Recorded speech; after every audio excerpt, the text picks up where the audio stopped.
Welcome to Doug in Exile, where every time you watch a video, some university Marxist professor gets fired. The biggest news of the week is that the new polls are out. Trump is dominating Biden. Every week that goes by, Trump gains another 2 points. Now the electoral map is pointed to his inevitable win, and there's pressure in the party of Republicans telling other Republicans it's time to get on board. This is a huge shift in the way people are talking about Trump, from the guy who cannot win to the guy who can win and is going to win. Here's USA Today headline: Donald Trump's base is calling the shots among Republicans before 2024. This is a shift from the Mitch McConnell rhino class to the voters and the people, to those of us in the audience are starting to control the agenda.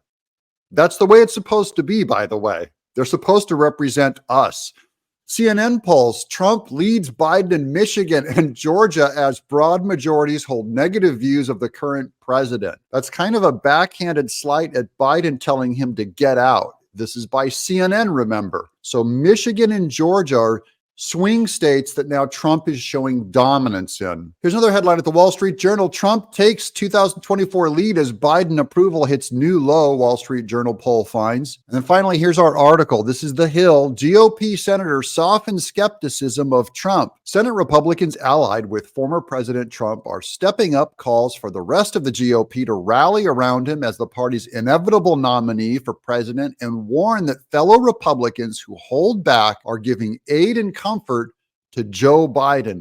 That is a huge shift in thinking now. It's good and it's true. Trump's commanding lead in the polls has strengthened his influence with Republicans in Congress, tilting political momentum on Capitol Hill in favor of demands for major border security reforms and away from funding the war in Ukraine. Notice, this is Trump having influence among Republicans, and he does not have an office. He is dominating their conversation, and they have to come over and reluctantly go, okay, I guess we have to do what this guy says. GOP senators have softened their public skepticism about the push in the House to impeach Biden, which Trump has encouraged House lawmakers to pursue, and have largely stopped entertaining the hope that someone other than Trump may emerge as the victor in next year's primary.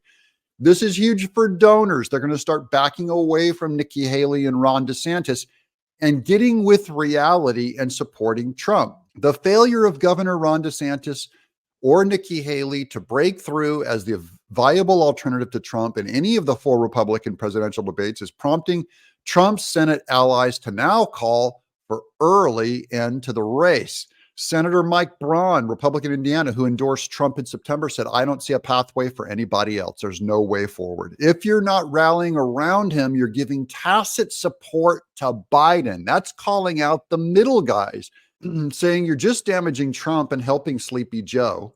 The growing conviction on Capitol Hill that Trump will be the GOP nominee for president comes as conservative populists are gaining influence over legislative decisions. So this is where it's affecting the votes. Remember, that's us getting our way in the House and Senate. The balance of power in the congressional leadership appears to have shifted towards Speaker Mike Johnson, Republican, who endorsed Trump before Thanksgiving. Senate Republican leader Mitch McConnell.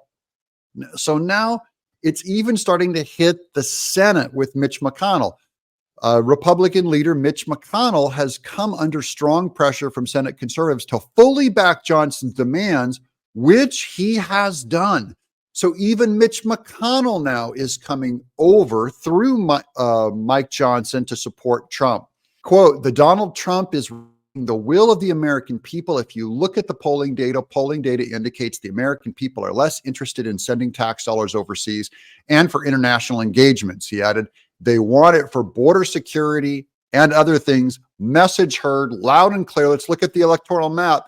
Democrats have 235 electoral votes as of today, and Republicans have 301. That is a clear victory for Trump. This is all good news for our side.